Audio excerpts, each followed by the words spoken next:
ત્યારે નવરાત્રિના 9મી રાત્રે માતા મહાકાળી પાછી આ કબીલામાં આવી અને એ આદિવાસી કબીલાના સરદારના સપને આવીને કહે છે કે સરદાર, આજે તું મને જમાડ, મારે તારા હાથે જમવું છે.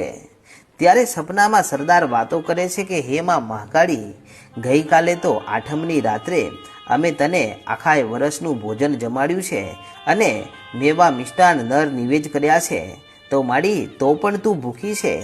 ત્યારે આટલા શબ્દો સાંભળી અને માતા મહાકાળી એટલું કહે છે કે સરદાર, 5 વર્ષથી ભૂખી ફરું છું, હજી સુધી હું જમી નથી. ત્યારે સરદાર કહે છે કે માડી, તો આ બધા નર નિવેદ કોણ જમી જાય છે?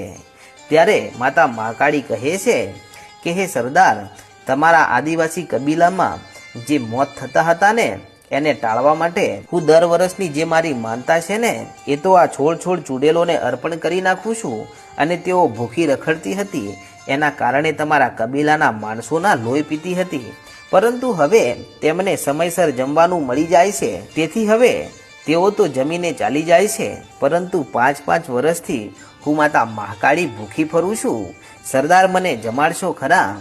ત્યારે સરદારની આંખમાં આંસુ આવી ગયા ને કહેવા લાગ્યા કે હે મારી ગઢપાવાની કાળકા, માડી તું આ કબીલાના માણસોને બચાવવા માટે આજે 5 વર્ષથી તું ભૂખી ફરે છે, પણ માડી તું ચિંતા કરીશ નહીં. હવે અમે 8મની રાત્રે માનતા નહીં કરીએ અને 9મની રાત્રે કરીશું.